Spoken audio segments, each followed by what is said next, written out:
I'm just gonna start this with the stream with Mangi. What is that? Is that a palm? Is that a palm drink?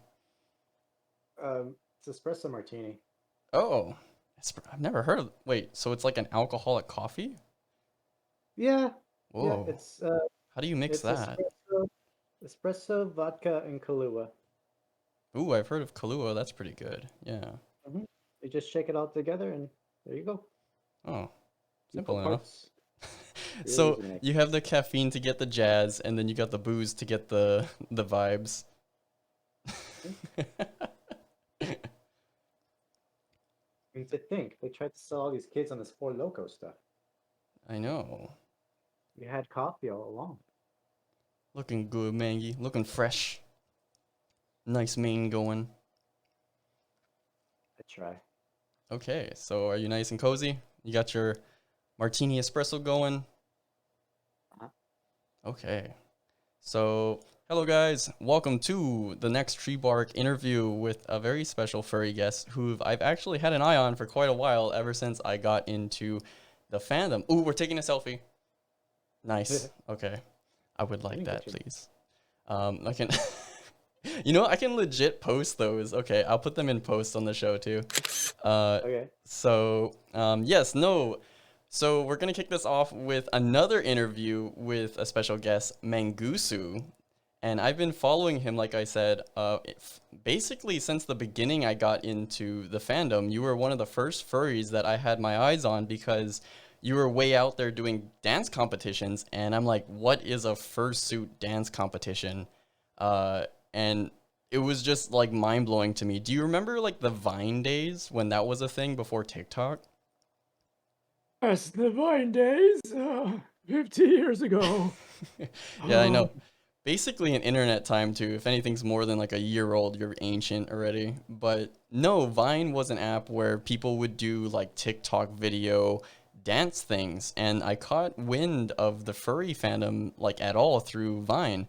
So I saw a bunch of your dance videos, and I was just so enamored. And I'm like, okay, what is this furry dance thing all about? So I went to YouTube and I checked it out. And next thing you know, I'm a furry, and I went to BLFC and I just sat and watched a real life dance competition with fursuiters just breaking it down, and it was freaking awesome. I really did love it, and it's one of the highlights when I go to any convention, to be totally honest. yeah, it definitely is one of the um, best events to find at all furry conventions. What is did you okay? Wait, when you got into the fandom, was dancing one of the main things that you actually found when you found the community, or did you just kind of find it as a general kind of fun space? Um, I feel like dancing in the furry community, we like our paths started at the exact same point. Mm-hmm. Like dance competitions were extremely new when I first started going to conventions. Oh. So, my first convention was 2009, and like the literally the first furry dance competition was just 2 years before that. So in Oh, so you were way at the peak, or not even the peak, but like sort of one of the leading people who was building this sort of culture in our subculture. Yeah, yeah, exactly. Like, is that to say even like because at least in 2009, I take it that there were conventions happening, but did conventions specifically host dance competitions as we know it today? Um, FWA was the first one, and Mm-hmm. then uh, right after FW 2009, more conventions started doing their very first dance competitions. Oh So wow. like it all just started happening Did around that. Did you know that this was a thing that you wanted to do though from the beginning, where it's like, okay, let's cultivate this and we're gonna Oh make yeah, it like official and this kind of huge concert with a ton of energy? yeah, yeah, yeah. Like absolutely. Um, like I first saw some fursuiters dancing just like at a like an online stream. Mm-hmm. It's called the Furry Fun Day Puppet Show. So I saw one furry dancing on there, and I was like, I can do that, and I'm going to do that. Did you have a fursuit at the time though? I made it. Oh wait, wait, is the fursuit we see now your actual handmade fursuit? Oh no, No, not at all. I could never make Oh, something this good. oh no. Yeah. Wow. Wait, so but you know what? Your story actually is reminding me of another furry. If you've heard of a little furry YouTuber and dancer by the name of Fluke Husky. Oh Um, yeah, yeah. I'm very you may familiar have with it. heard of him. But Yeah. no, yeah, that blue boy, I think I was so blown away too when I got to speak to him, and he started off making his suit as well, and he just wanted to starting like dancing in it. And so Mhm. I guess you guys had sort of this similar kind of evolution over the years. Yeah, yeah. I see a lot of similarities between my path and his. Mm-hmm. Did you start off, so you said the first dance competition that you saw was sort of like this, was it a floor war type of situation where it wasn't on stage or anything yet? It was literally a fursuiter in a house and just in a room and dancing by himself to a webcam. Oh wow. So it was Yeah. like, yeah, bare bones type of stuff. Yeah. I was just seeing like how a furry creature becomes animated and reacts to music. I was like, that would look so good. I can Mm-hmm. do that. Mm-hmm. And then it did that sort of bleed into like, because I mean, well, I'm gonna try and step back a bit though too. When I found you, I got really into also your YouTube channel, and this was before like I got into any kind of mainstream furry content type of stuff. I didn't really know what the community was, and I was just kind of being one of those online lurkers, and I was checking out like, okay, what are these furries doing? I like a lot of them make music, they make art, and like what are these dancers up to? So I saw your show, and it was the Dash and Mangy show, and I thought you guys were like the cutest couple and everything, and it really like was nice to see you guys in the morning doing your guys thing, and that's how I would start my day before work, and then just try to like get more comfortable with the fandom. And you guys like were a huge part for that for me. Ah, well, I appreciate it. Yeah, it was a lot of fun making it. It was a lot of work too. Yeah, I could imagine. I mean, hosting it, and then you guys even had guests on and everything, and just coordinating that. Like, for myself too, it's like this weird, like, surreal feeling where I saw you guys so many years ago, and now I get to actually talk to you. And it was as simple as just asking for a favor, and I really appreciate you guys coming down. Oh, no worries. Yeah. So I have something to start with, though. Let's see if I can cue it up. And I wanted to just sort of show some dancers, and I want to ask of you if you could help sort of break down their character and show what kind of energy and style of dancing that they do. Does that sound Oh, okay with you? I think I can do that. Yeah. Okay, right on. Okay. Let's see here if I can get the right stream going for Discord. Hey, Do you Mr. recognize Strobes. this boy? Of course. Okay, so Legendary Strobes. oh wait, what happened to your feed? You froze on my end. Oh no. What? I'm still moving. I'm still here. Wait, some kind of shenanigans is happening right now. Oh, Uh-oh. uh-oh. Uh, let's see, wait. Why did the Yeah, you froze on a really cool pose though. You're very flattering right now. Oh, wonderful. What the heck? Oh my gosh, oh, there you are. You're back. Yay. Okay. Can you see the stream? Good. Can you still see the strobies? Yeah, I see the strobes. I see the socks. I see the magnificent eyes. The thigh highs to the eyes to the afro, not afro, the faux hawk. Okay, so this is Strobes, and as you know, I think a lot of people know him in the fandom. But how would you break down his dance style and his sort of energy, Mangusu? Yeah, he's definitely very much uh excels the most, I think, of any dancer at all with body control. Hmm. Like he pop and locks like no one else, but also just like can just move his body into so many positions and just hold it. It's really crazy how like well he is at isolations and stuff. Oh, like could you unpack that a bit? So I'm a super noob. I don't dance. I am a illustrator in the community. I don't have any kind of like body control, that type of thing. So how would you break down isolations and stuff like that for people out there who are maybe even getting into dancing right now? I mean, like isolations is exactly what it means. You move one part of your body without moving the rest of your body. Oh, so you're just So, focusing on one portion of movement. so like one is like the head will Oh, move and then the body will move without the head. whoa. It's That really sort of, it's really yeah, hypnotizing. stuff.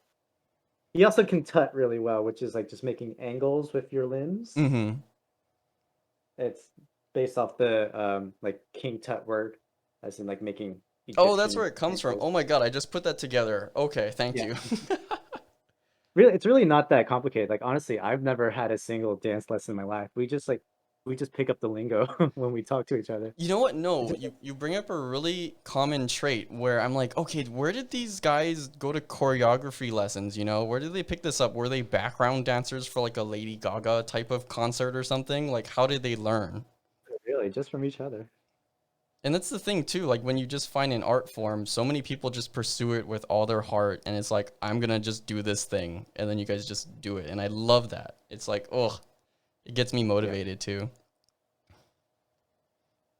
Okay, so that's Strobes. He's got really good body control, and yeah, I think he rocks those thigh highs quite well. How about this boy? Hey, Tiggs. Yeah, he's a British local to me. Oh, really? Okay. Yep. I've known him for quite a while. Um, yeah, Tiggs is lovely. I love that suit. They The also go eyes. by Chow Mein, I believe. Is that right? Yeah, that suit's name is Chow Mein. Yeah. The furry Tiggs. Yeah, he has had several suits and been dancing for quite a long time. He's got a very similar to me. He has like a sensual style, very much in the Yeah. hip.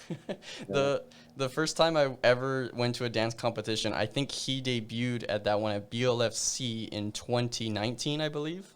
And I've never seen that suit before, but as soon as that music came on, I knew it was gonna be like very sexy. And yeah, he brought that full circle. It was amazing. wasn't at that one too, was I? Were you at 2019 BLFC at the GSR? It's always at that one. Yes. Trying to was I in that dance competition? Hmm. I don't I middle school I won. remember. But it was, if you do remember, and I'm gonna get into a little bit of spoilers here, that competition had the duo furries with Impulse, I believe, and I think they Yeah, placed first. and they took off their heads, right? Yes, that was a big one too. A lot of my friends Yeah, were talking I about was at that. that competition. Oh, you were there? Oh my gosh. I'm I was so in sorry. it. Okay, well, yes, so that I is was. Tiggs featuring Chow Mein Yeah. here. Next, Furry, fursuit dancer. And of course, we have Impulse. Ah, yeah. How would Um, you describe their type of energy? I'm not like especially familiar with him. Uh, they're compared to the other dancers, he's a bit they're a bit newer, so I haven't like I since ever since I left America, I haven't been able to been around the dance competitions as often. So Mm-hmm. what I do know is that they have a very much of a they play to the character of their suit a lot, which I love that. It's very Uh, punky, and for like the people at home exactly. listening to the show, like describing their suit is like very poppy. They've got pink stripes on like this light pink suit, and with just bright blue accents to their arms and leggies, and it they look so good in it too. But that's definitely what I get from all the performances I have seen. It's very much a punk attitude to it. So I like that they play to this monster character. Oh, that's a good way of putting it. Yeah, so they're kind of like a kaiju in a way too, and Yeah, yeah. playing to that punk narrative, like what you said before for their first place dance placement at BLFC, taking off the heads was, I think, something that I've never seen other dancers do before. So everyone was kind of had like a wow factor from that. It was definitely a power move. Yeah, Yeah. yeah, that's a good way of putting it. Yeah, there's quite a few dancers that play up to the monster thing, and I even did that before with my previous suit. Oh, oh, do you want to unpack that a little bit? Yeah, so the suit I had before this was one that I made. It was Monster Roo, Monsteroo. the green and black kangaroo. Oh, I actually didn't know that. Yeah. Yeah, I am also the Monster Roo. How did you, wait, was that a species that you started off in the fandom like knowing that you wanted, and then how did you gravitate to mongoose? I didn't sell. I've always been a mongoose. Okay, well we'll make that Like clear. my persona has always been a mongoose, but like I just had to wait until like I could find someone who could create a mongoose fursuit to my liking. Mm-hmm. But the Monsteru came about because there was kind of like a fad going on for soda themed kangaroos. Soda themed? Soda theme. Like a beverage. Yes. Oh. Yeah. So Okay. I was not the first one. There was already a Dr. Pepper, Ooh, that's and cute. there was a I think there was a Live Wire Mountain Dew. So yeah, they were just like very colorful kangaroos. And I was like, let's do Monster as a kangaroo. Would you say yourself as Mangy is more of the martini vodka type of coffee beverage these days? Sure, yeah, that was technically accurate. Something with rum in it, maybe. Oh, okay, that's a must. That's a Mangy must. And then let's see. Oh, and you also mentioned that you didn't start off in London, and I know that's where you're based now. That's your hometown, right? So, Yeah, I've been living in England for about 5 years now. what was that sort of culture clash or just move as a whole like? Do you mind going through that with us? There was a lot that went into it, a lot of different factors, and it's a very different way of life and a uh, very eye-opening, I know I'd you guys say. drive on the opposite side of the road. Yeah, they do. I don't drive here. The roads are horrible. I Oh gosh. refuse to Oh, drive. okay. You know, that's one of I'm the tired. things too. Like, I think that's a big difference between like a lot of Western places and then you have European places where they're more focused on like the walking aspect of just living in your town. And I'm like, why don't more places just embrace this type of like San Francisco type of living where you have a cafe down the corner, you have the shops just next door to your house, and you could just not walk like 50 miles where you have to drive a car? Yeah, yeah, yeah. Um, there's that, but there's upsides and downsides. But what I do appreciate the most is the fact that there's mass transportation everywhere. Oh, just the rail system too is probably really good over there. Yeah, the rail system, the buses, I can go anywhere I want without a car almost. Oh, that's the dream. I mean, I'm based here in Hawaii, so everything here Mm. is kind of ocean locked. And if you want to get somewhere, if you drive a car, even if it's like 8 miles to work, you're gonna spend 40 minutes in traffic. Yeah. But we I'm are very building much a down. railway right now, so I'm pretty stoked about that. Yeah, that's cool. How would you say that the furry culture differs from like coming from America for you and then transitioning into European type of culture? Like, how's the furry base in Europe? Uh, it's a little different. I feel that Americans are definitely they party a lot more. Really? They Oh, go they go wilder. They aren't afraid to hold back.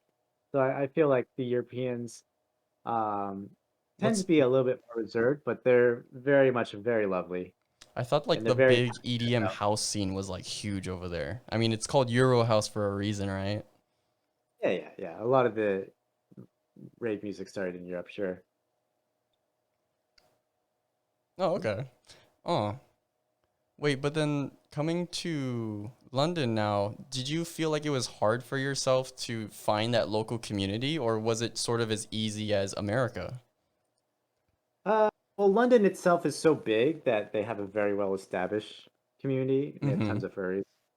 So for me, it wasn't hard at all to like just go to the London meet that happens every 3 weeks. Oh, that's just a local meet over there. Yeah, yeah, and it's very big. Oh, okay. How was the dance scene then for you? The dancing is still developing, and I hope that it can flourish more. What if you could host like local small dance meets? Would you do something like that? I would if I could find like space to actually dance. Oh, you would need like a studio or something, yeah. Yeah. No, I haven't quite figured out how to put any of that together. I'm not the best at organization. So at least for the fur cons over there, I guess that's where you can go the hardest in terms of like getting your choreography out there and then just like showcasing it, right? I can do whatever you want. That's fair, yeah. But I mean, like, so how would you say that fur cons are over there contrast with the Western cons? They're different. They're very different vibe.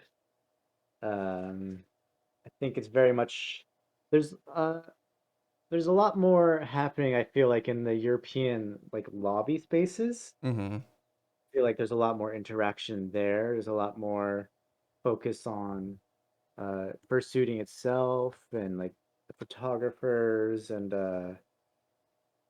displaying things, I guess. While American cons, I feel like their biggest draw are parties and the rooms and Room parties for sure. Yeah, that's a getting big into a one. lot of trouble. Did you ever go to like a VR room party? No, Have you tried VR at all, actually? I'm really curious. I've tried it once or twice. It's very, very odd for me, but it's very interesting.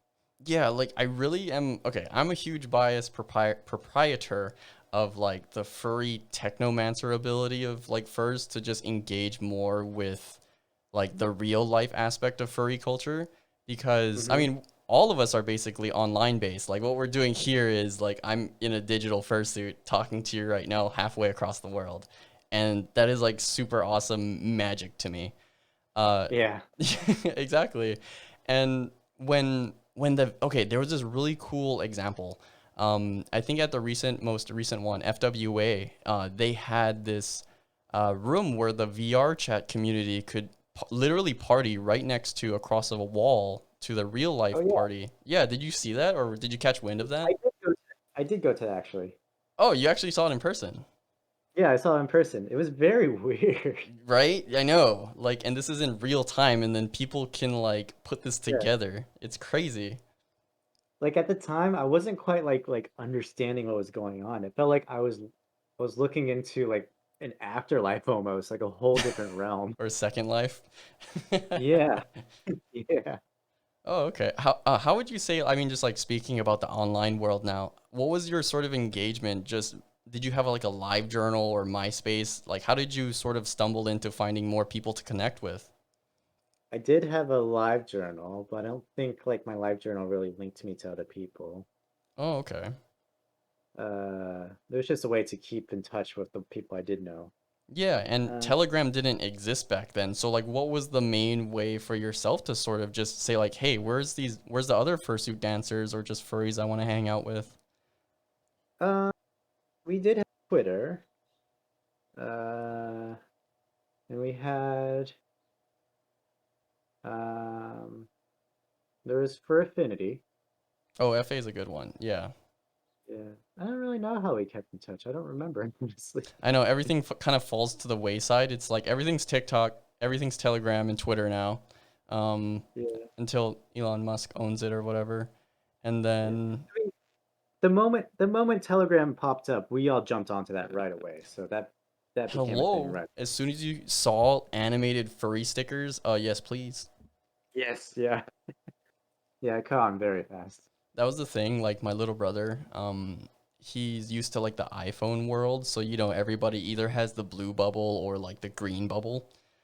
And as soon as he saw like me texting my friends on Telegram, he's like, "Whoa, what the hell? Like the chat background you can customize and you can make everybody a different color and everyone has their own custom stickers," and it just blew his mind. I'm like, "Yep, welcome to the fandom." Yeah. Okay. So, let's see. Oh, on to the next fursuit dancer. Let's go. All right. I think you may have recognized this boy too. Never seen it before. No? Okay. He's a little, he's a little underground. I would say he's almost indie level, not mainstream yet.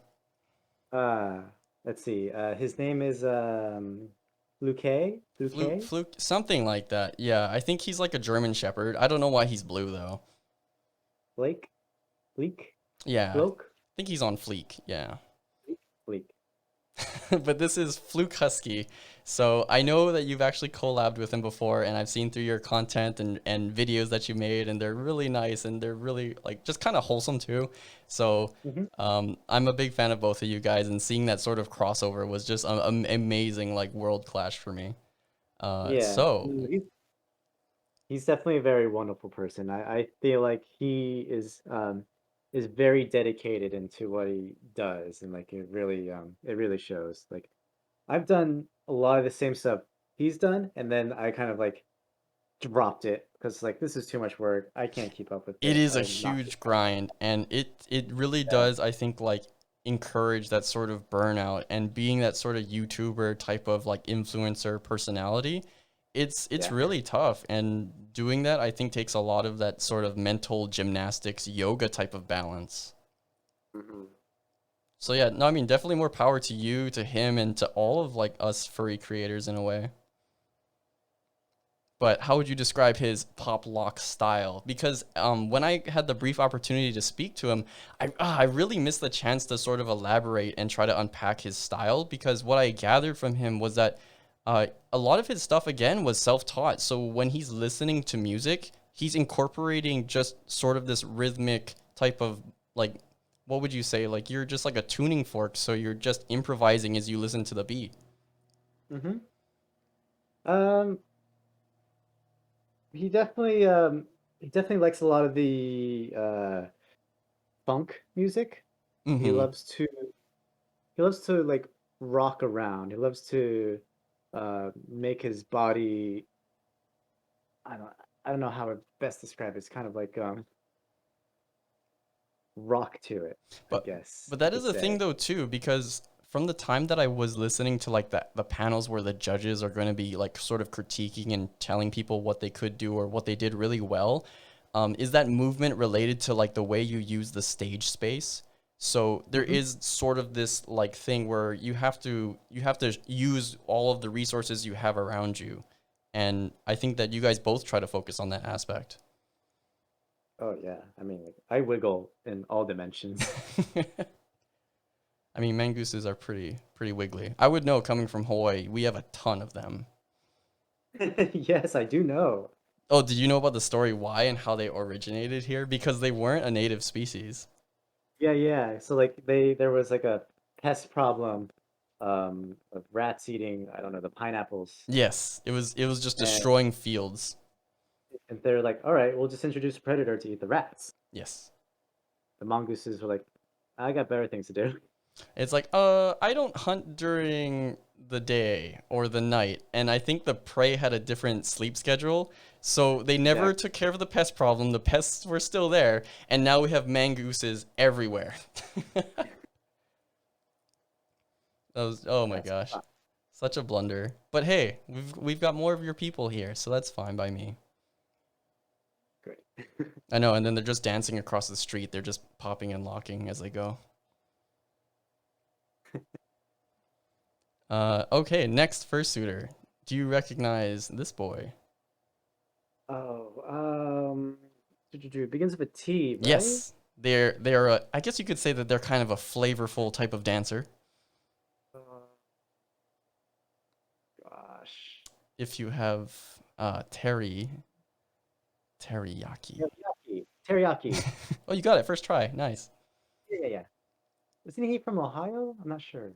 I actually don't know. I've never had the chance to meet him. I've only seen him on stage actually. But okay, I just want to say first of all, his first performance that I seen was so incredibly memey, and that's the vibe that I got from him when he did the alien head reveal. I don't know if you saw that. I don't think I quite remember, no. Oh my Oh, gosh. wait. No, no, no, I do remember. I do remember now. Yeah. Yes, so similar to Impulse, like rather than just taking off the head, he had one of those alien green skin suits underneath, and then it Yeah. really did match the reveal when there was like UFO swirly music coming onto the stage. Yeah. Like, oh my god, Yeah, everyone like was freaking like dying of laughing when he did that. I loved it. yeah. But that's another thing Um, though too. Like I think I've seen him a lot on Vine and TikTok too during that era. hmm. I definitely know he likes to joke around a lot. He has a lot of high energy and he loves to like just play around with exactly with memes. He likes to make fun of it. It's great. Mm-hmm. Let's see. So that's teriyaki. And I think yeah, you might know this boy. So we have this person in a kigu. They have a mushroom cap and they're looking really adorable. How would you explain their dance style, Mangi? Oh, my dance style? Uh, everyone's just they always use the word sassy on me. Sassy. I mean, Uh, I couldn't tell by the got you underneath your kigu. I always like to pull a surprise here and there. Yeah. Uh, I'm someone who's always looking for like some spice to add to it. Mm-hmm. I would say that I dance in a I like to go for essential ways. I like to my dance style I feel like is very posy. Like I like to rest on poses and just move and transition from pose to pose. Mm. So And I very much follow the lyrics and musicality. I very much like play with it lyrically. I like to do things very literally. no, that's a Like it's really good point too, because in my own, when I'm working out or whatever, I basically do art and I work out in my little home gym in the mirror. And if I've got a really nice jam going, like I'm singing with it, and if they're like saying that I wave goodbye to my lover or something in the song, I'm waving in my little gym, and you sort of just narrate with this choreography and song. Like so do you take that and incorporate that into your own type of choreography? yeah, all the time. I'm just like I don't overcomplicate it. When I dance, I try to become like just like a very literal visualization of the Yes. music. Yes.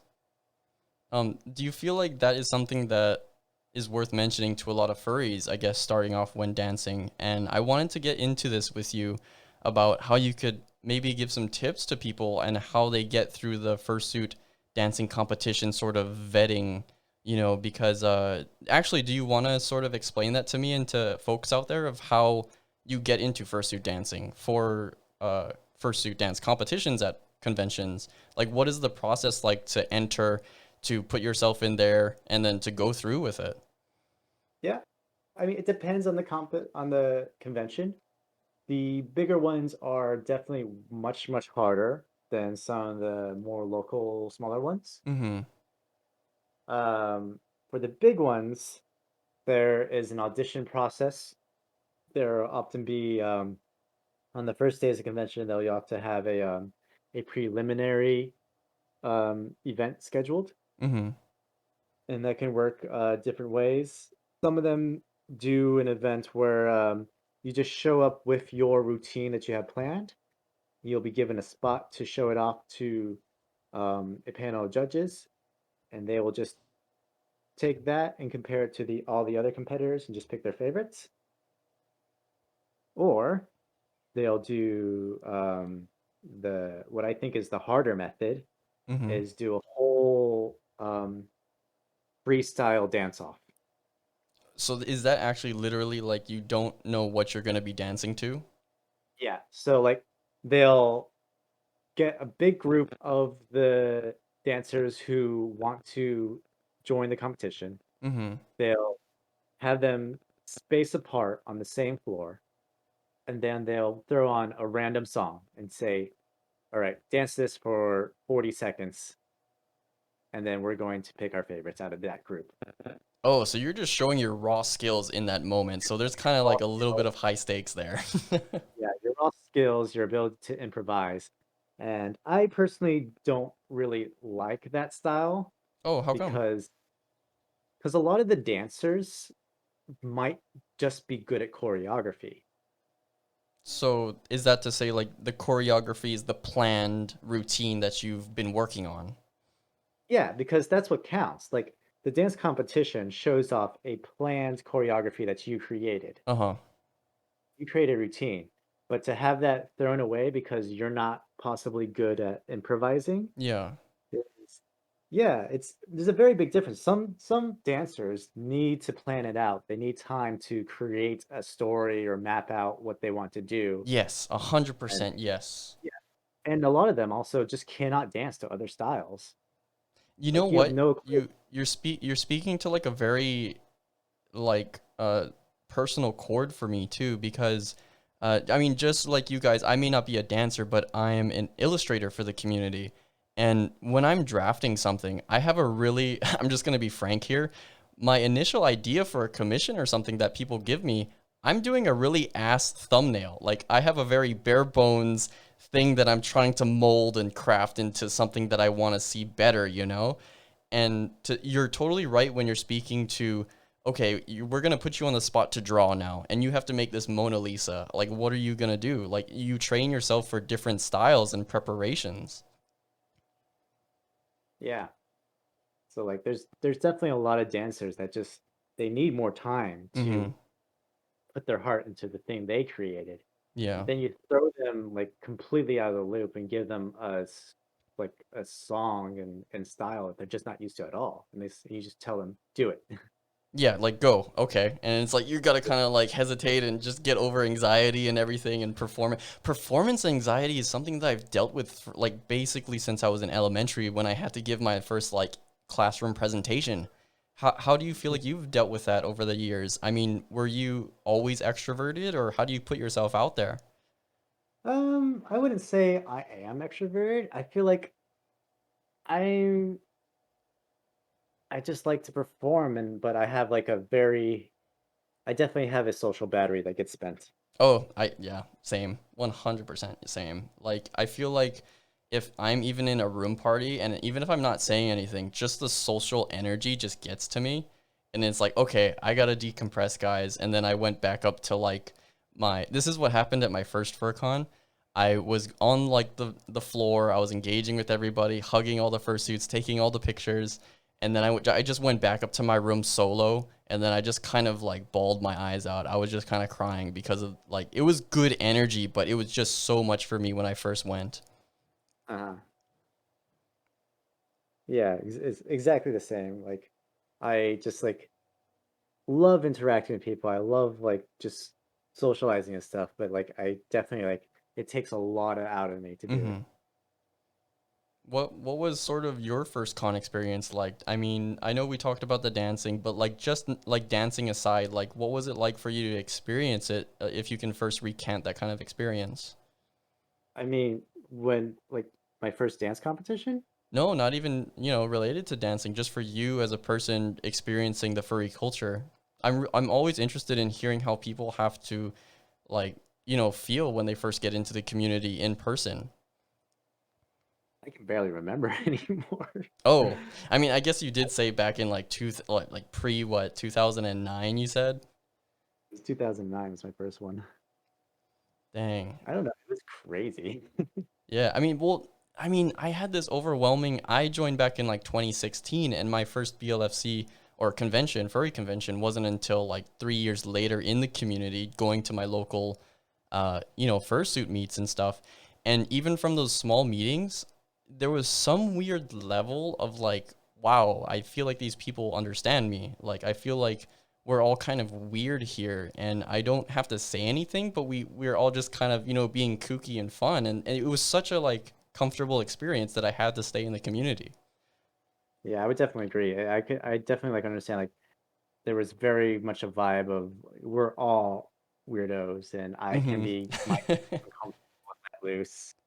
You kind of have to Um, be because like you feel like you have to cut loose like you know when it comes to like the everyday boring stuff that happens that like, oh, I have to adult, I have to work, like it just builds up and you need that kind of outlet.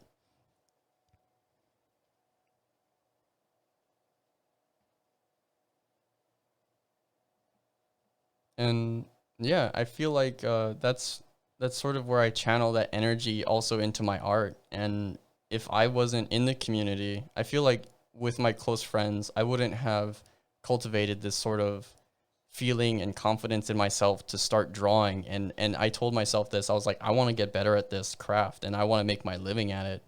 So like here I am from going to this shy boy, in middle school that can barely like enunciate words to literally talking to like awesome fursuit dancers and stuff.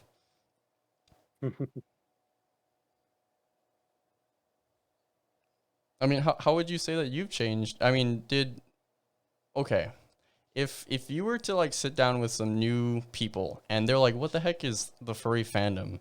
How would you sort of bring them into it? Like, would you say, no, don't join us? This is a bad idea. Like, you're gonna invest thousands of dollars into fursuits. You're gonna buy so much art. You're gonna be broke. But no, like at the end of the day, though, we do cultivate a lot of good, like wholesome, fun shenanigans, and I think it's overall a good time. But we have all of our memes though too, of course. Mhm. Um, I mean, when I like to talk about the furry fandom, I like to compare it to other things that people might be more familiar with. Oh, I Um, guess that would be like anime conventions, right? so like I first started with anime. I was big into that. But then like I found furry and I realized like what I was actually looking for. I was looking for the creativity and everyone else like contributing to it. And that was my favorite part of the fandom. Like I left a lot of the anime behind because it just started repeating itself and everyone's like fixated on buying the merchandise and just all praising these characters made by companies in different countries. So Yes, yes, totally. And again, I have nothing against people who do like freaking love anime as a whole. It is a very fun community, and I have full disclosure here across from my desk. I have like cat booby girls. I have Hatsune Miku figures. I have Midoriya and Deku and All Might from My Hero Academia on my shelves. sure, yeah. And I was like way into that too, but then I was like, but when does it stop? When am I getting It these doesn't. for? It doesn't stop, Mangi. It never stops. Um, yeah, like the anime became so materialistic after a while. And like I was just getting tired of this same stories being told over and over. Mm-hmm. Anyways, furry I love so much because like we made it ourselves. Like we are responsible for like 80% of the content.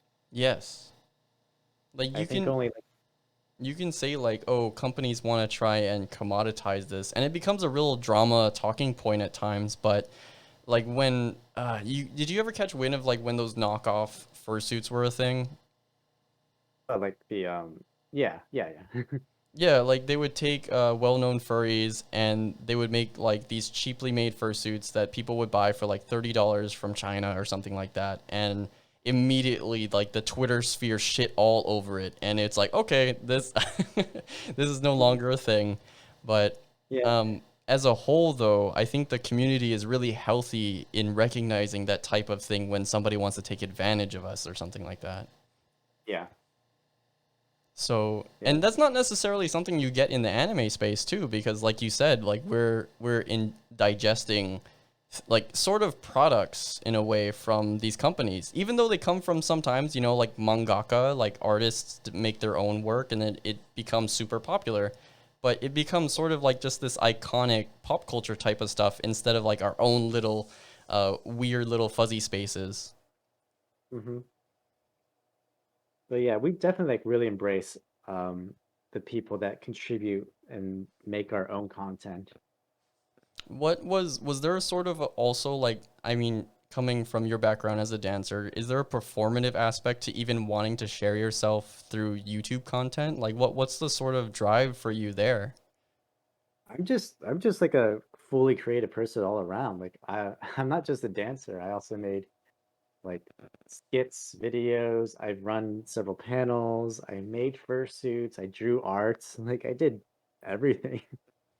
Oh, so just I mean, would you say like if you don't mind me unpacking this here, like would you say your family as a whole was just a very supportive group for you to just pursue anything you wanted? I mean, like they were just kind of laid back about it, I guess. And that's fair enough. Like I could say like as a as a person who's also like a furry and my family, they don't know anything about furry. So when I mention it, they're like, "Oh, it's anime or something." Yeah, they were kind of the same way. Like they understood the anime stuff. I did cosplay for a while, so they understood I like dressing up and acting like other things. Mhm. And then furry came along and it's like, oh, it's just another cosplay thing. It's not a And then they phase, mom. and then I started showing them my dance videos. I'm like, hey, this is fun. And then I started showing them I was winning stuff and like, oh wow, you're Whoa. good. It's like, So okay. they're like, oh, you're pretty cool. And you have something to show for it. I have that. Yeah, no, for sure. And I mean, that's like taking you so far as to like making connections with so many people, I could imagine, and then making more crossover Like content, like with Fluke and everything.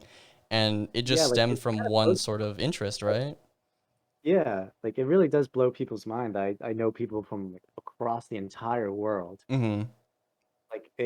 The furry fandom basically got me over to UK. Oh yeah, actually, do you want to talk about that a little bit then? So, I mean, diving sort of into like your relationship too. Like, I personally found my boyfriend through the community. I wasn't even expecting to have a relationship ever in my life, but that just was a thing that happened.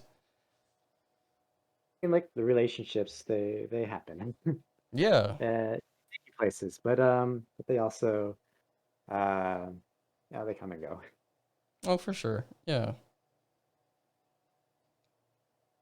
I mean, yeah, moving across the world is a big jump, but that's pretty amazing though too, because I would be scared as heck. Uh-huh. Um, No, it was a very big jump, but it was like kind of during a very scary time. And this felt like a good place to be. okay. Yeah, I mean that's perfectly understandable. So I mean, if we're sort of branching into the future now, how do you see yourself cultivating like other projects in the community, or like what is your sort of pie in the sky thing that you can look to every once in a while?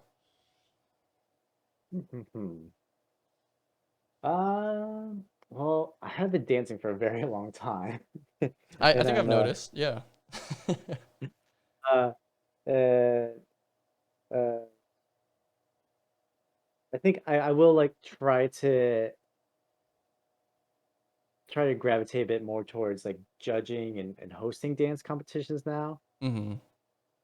and like fostering more dancers to come up and embrace the whole performance of it all. And you mentioned that you host panels, so I guess that's sort of like what you're doing is dipping your toes into like now that you're sort of this veteran for now you have to pass on the torch and then sort of get more people into it. Yeah, exactly. I had to come up with ways to uh, make furries enjoy their space. Oh yeah, totally. And I think anything like that's sort of the thing. Like everybody comes to this group as a whole where it's like, how can we just make this more fun for everybody? And like sort of all ships rise with the tide and then everybody just gets more enjoyment out of the community. A lot of the times they didn't even know that they liked, but we expose them to it. Yeah, yeah, So I guess that's safe to say, at least for yourself, Mangi, like in the future, whatever it is that you're doing, it'll probably be related to the fandom then, in a way, maybe. yeah, probably.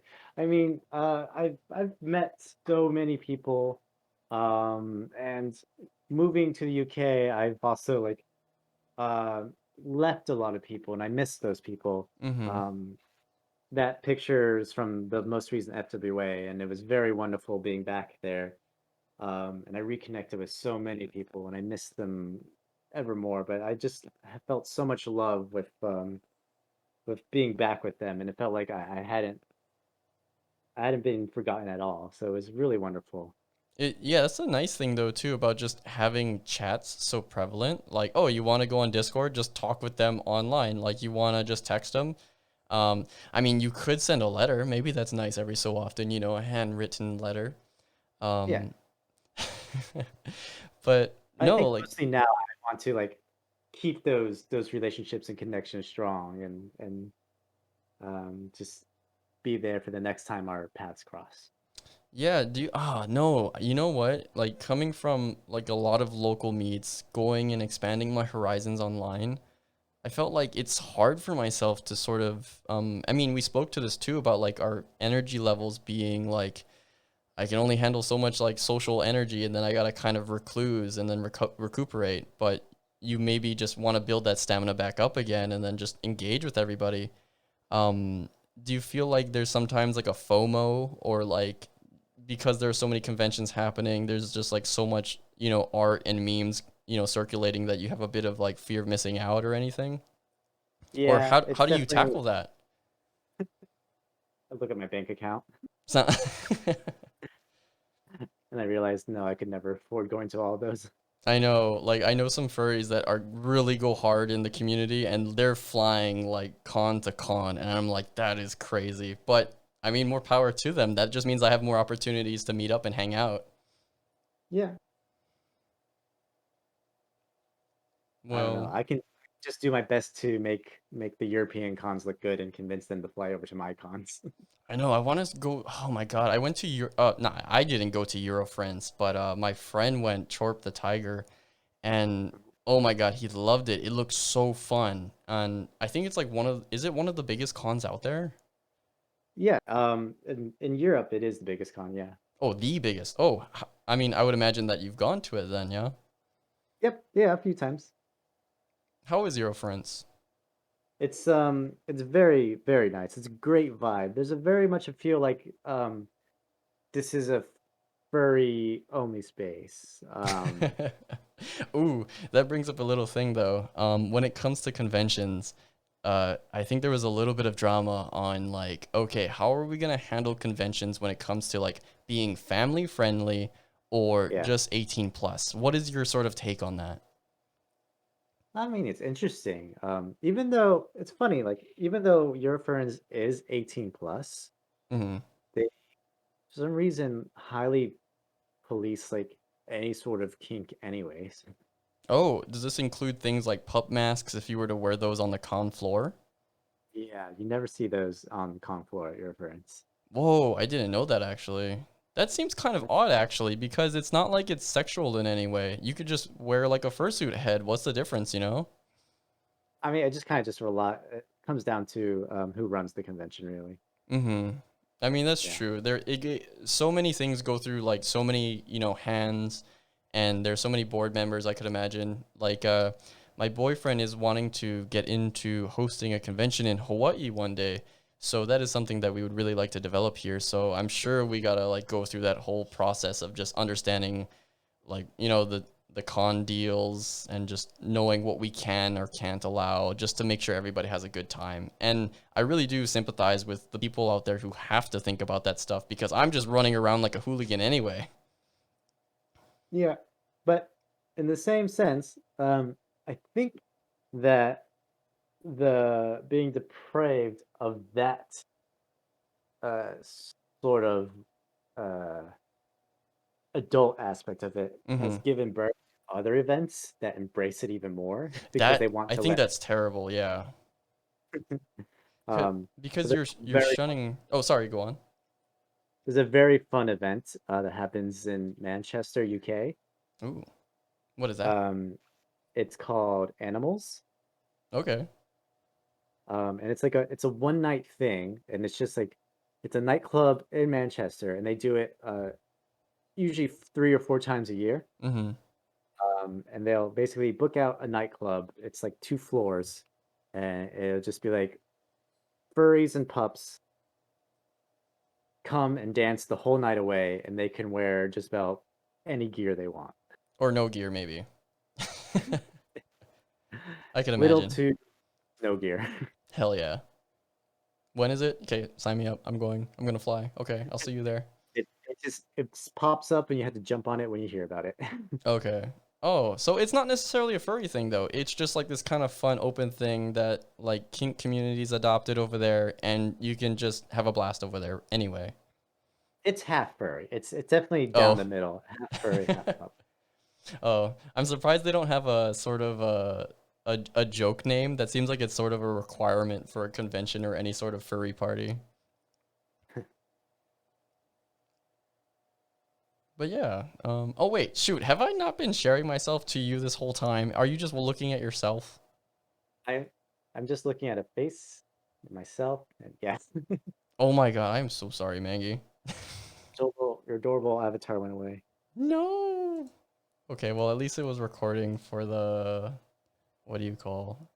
Let's see if we can go to stream this. Change windows. There, can you see my boy? How are things now? Hello, he's back. Yay! I'm so sorry about that, but no, I mean, like those parties and everything, those little like night outings. I just came back last night from karaoke, and I haven't Uh-huh. done karaoke in like a good couple of years because of the. I mean, I think you heard of this thing called like a pandemic. You know, the corona or something. I don't know, but Oh, that's definitely been keeping people indoors, and I think now that we're sort of recuperating and recovering from this weird time that I've never experienced before, like everything's opening back up and everybody can just like get this energy out again. So singing my heart out last night was so good, and I'm so glad I didn't blow out my vocal cords for this interview. I'm really appreciative of that. he sounds just fine. Thank you. Yeah, I hope I don't sound too raspy or anything. But What is your what is your go-to karaoke song? ooh, I'm a big fan of Journey or like Asia. So, I was singing my heart out at the heat of the moment. That was so good. Do you have like a go-to? Do you karaoke over there? Yeah, yeah, we karaoke too. Um, my go-to would definitely be "What's Up" by Four Non-Blondes. Ooh, I'm gonna have to check that out. I've never heard of that one. You'll recognize it if you hear it. You'll recognize it. My jam is totally 80s music. I don't know. I'm a 90s kid, but oh my god, 80s like synthwave and stuff. Oh, I love it. Four Non-Blondes is 90s. Ooh. Is it like sort of punkish? I think 90s are like pretty good for like punk rock type of stuff too. It's very much a lot like Alanis Morissette. Mm, I In see. fact, I think she wrote some of her songs. Oh, nice. You know what? That just makes me think now too. Like when you're curating your music and stuff, like do you have a sort of vibe that you try to go for? Or I know you mentioned Um, like you're going for story, you're doing things like very literally and trying to just, let your body illustrate that type of stuff. Like I'm guessing it's just sort of like whatever you're feeling at the moment, right? there's a lot that goes into it for me when my music selection. I'm listening to music constantly, like absolutely constantly. And then sometimes I just come across a song, just like this would be so perfect for a dance routine Mm-hmm. because it just meets a lot of different criteria that I'm looking for. Ooh, would you like to unpack that a little bit? Like what is the criteria? Like it just has to get my attention right away. It has to have a very good beat. It needs to have moments where it goes up and down. Like it needs to have like pauses for me, moments where I can catch my breath and then pick it right back up. It needs to be like dynamic in a way. Mm-hmm. Is that to say that like it doesn't necessarily need a high BPM? Like as long as you can have those moments to sort of like, linger in that silence after a beat drop or something.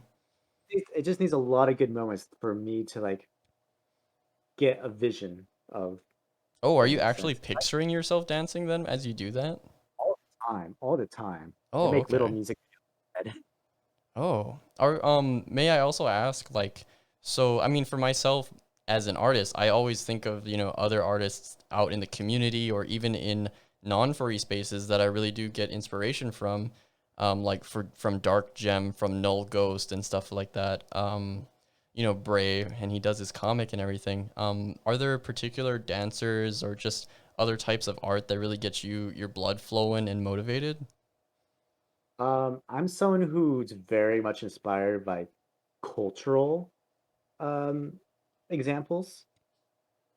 Mm-hmm. So, like, I listen to lots of music from absolutely everywhere. Like, I'm someone who does not really care what the lyrics say at all. Mm-hmm. Uh, which means that I can like listen to Spanish music, Korean music, Japanese music, French music. I love so many different languages and their styles of music. And also comes with very different cultural dancing styles too. And I've Mm-hmm. adapted a lot into my art. Is this come from like the Korean, like maybe even like BTS or something like that? Like what is your interpretation of them and like how does that fit into your style and tastes? Yeah, I mean, like that the whole K-pop scene is fascinating too. I've It's studied huge, their yeah. I've watched like documentaries on how what the K-pop industry is, and it was like really fascinating to me. Um, I like grew up loving Japanese visual K style. I incorporate a lot of that in my head movement because Hmm. like they because if you're not familiar with J Rock, like the I know biggest a little bit of bump of chicken and stuff like that. the biggest draw of that was like basically their hair. Oh, just like the super theatrical, like sort of kabuki theater level type of Yeah, like 80s style hair too. they had giant hair, but to Yeah. show off their hair the most, they had to move their head around. So they had to be very dramatic with the words they said. And I was like, Yeah. it would work so well in fursuit. I'm gonna move my head dramatically to the lyrics to make it look like it's coming out of my mouth. Oh, can you linger on that for a bit too? Because there's this point where it's like, okay, so you're in fursuit, and I've partialed fursuit before, and I've done a full suit from some of my friends, even though I don't personally have a full suit. But when you mentioned that you have to exaggerate, like what, like your movements are kind of dulled down because you're in this fluffy, big, fuzzy boy. So do you keep that in mind then, even when you're trying to showcase a pose or something? Yeah, definitely. I had to extend all the way. I had to make it like a big like a kind of like I don't know, thrust things out Mm-hmm. I mean, yeah, so thrusting that is pretty nice. my movements translates through that body of fur. Mm-hmm.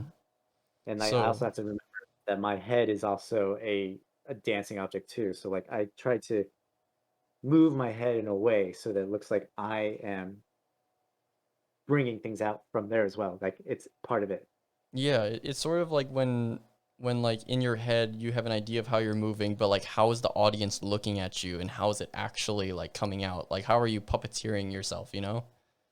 Yeah, exactly. I need the whole character to come alive. I can't just be one of those furries just like I'm talking and disassociating and like staring blankly at. Wow, this is good content. Um, you kind of look like you froze on frame. That's yeah. No, I gotta come alive. I have to make sure that my head Yes. is making much gesture Yeah. as my yeah. And it's performative. Like, I mean, not even on the dance floor. You're when you're walking around in suit, like, you know what? And I'm not gonna peg anybody on anything because some people in the fandom, they treat themselves just as their normal selves in character. Their character is no different from just their normal, person self, and that's 100% valid. I feel like when I get into suit, there's a little bit more of like a pep that I have to like throw out there. And then that sort of is just that kind of more in your face type of energy.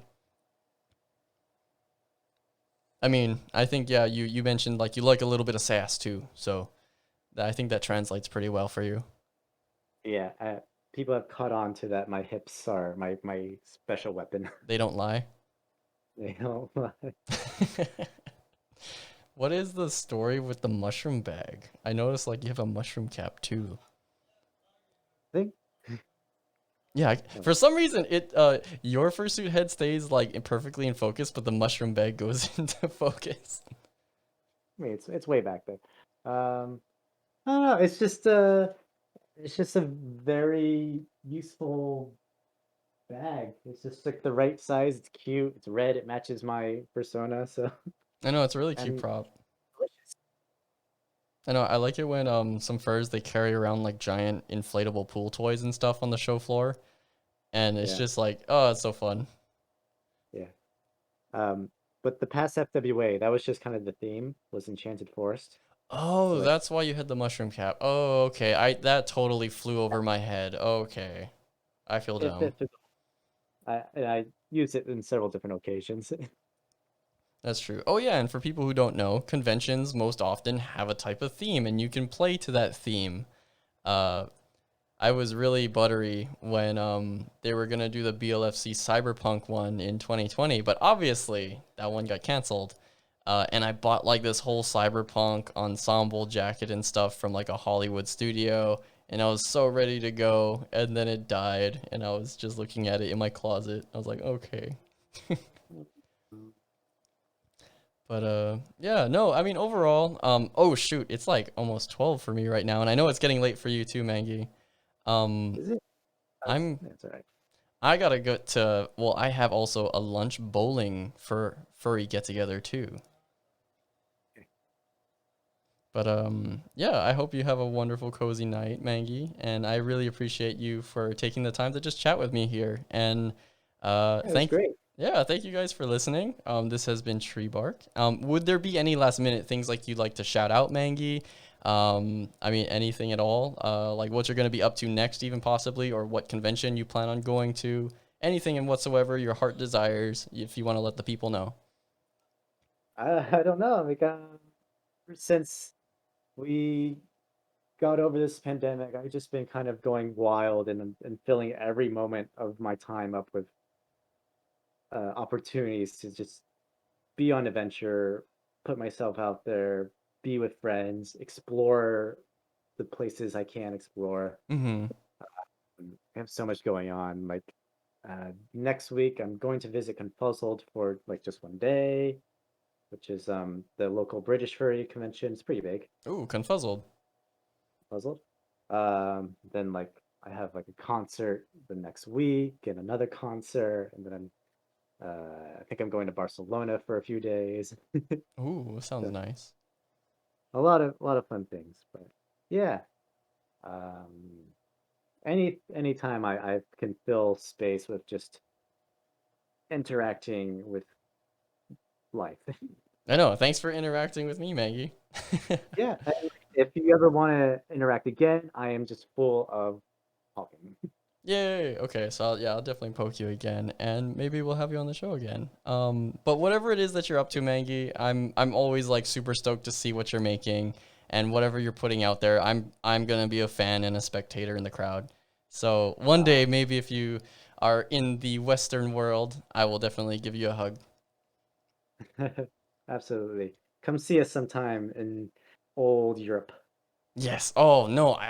One day I will definitely go to Europe, and I wanted to go to like Germany too, and then see the castles over there. Oh, that's a bucket list item. It's so pretty. That's something I really need to do because like Eurofurence is in Berlin, and Berlin is nothing like the rest of Germany. Oh, really? Okay. I'm. Wait. Real quick. How come? Why is that? Mostly just because of the how the world events happened. Because of World War II, Mm-hmm. Berlin was pretty much just destroyed, and it was, Oh, it was built up back again into a new modern city. So Berlin itself actually does not have that much old history to it, there's a and then lot of every new age culture type of things.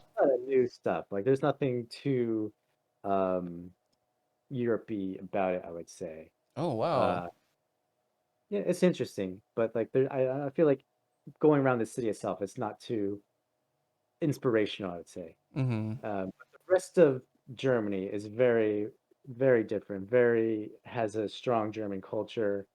There's, uh, very different housing and That's also one thing I cool noticed from you too, though. You do love like going to those like, I don't know if you call it like a monastery or like some kind of like big church or like those art cathedral. cathedral places. Like, oh, it looks so pretty when you share those pictures.